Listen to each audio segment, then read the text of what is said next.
Hello, it's William Bell with allthingsfulfilled.com.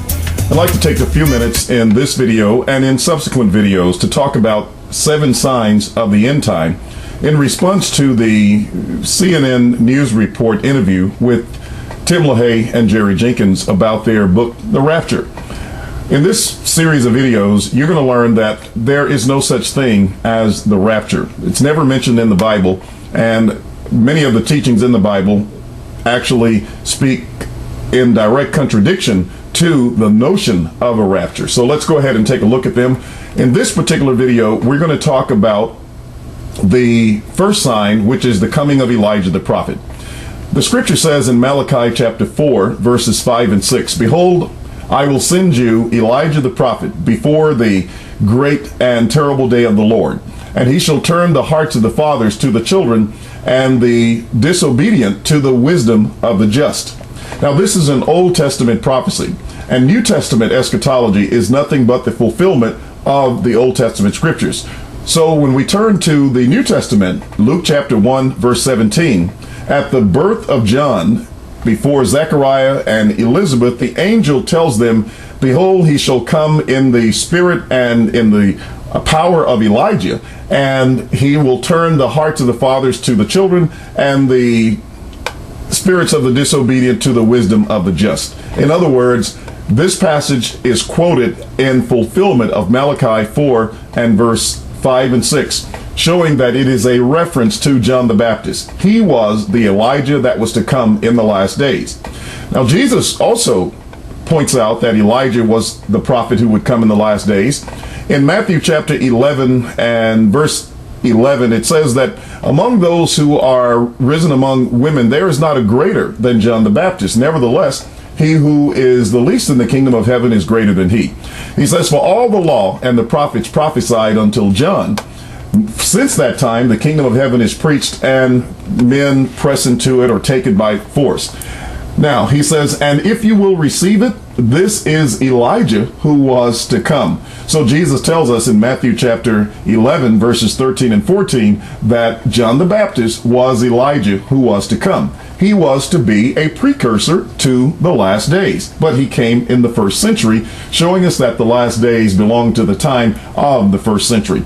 The next scripture that we have is the scripture involving the Mount of Transfiguration, where Jesus took Peter, James, and John to a high mountain apart, and there appeared unto him Moses and Elias talking with him. And then in this vision, Moses and Elias passed away. A great voice out of the cloud said, "This is my beloved Son in whom I am well pleased. Hear him," speaking of Christ.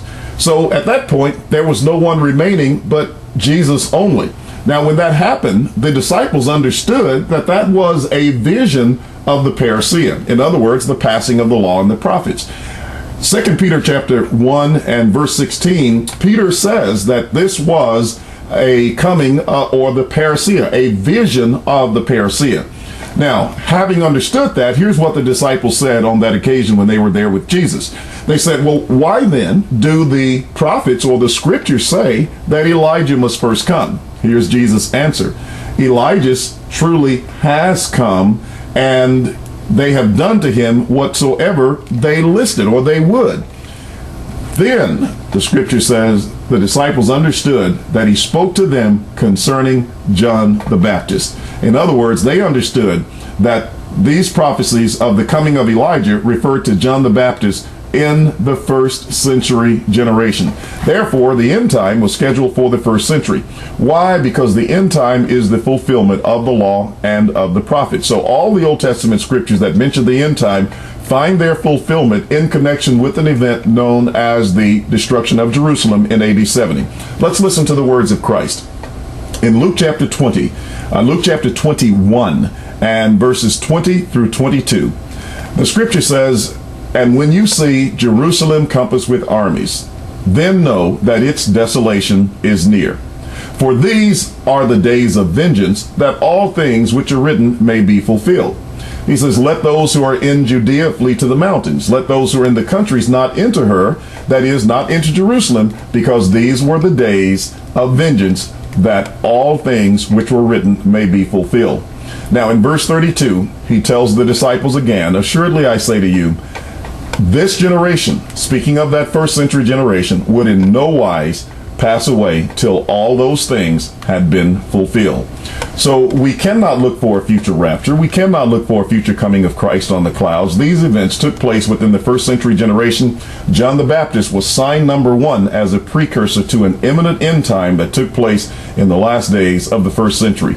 We'll talk about the other 6 in upcoming videos. We hope that you'll stay tuned. In the meantime, visit us at our website at www.allthingsfulfilled.com. I'm William Bell. You have a pleasant day.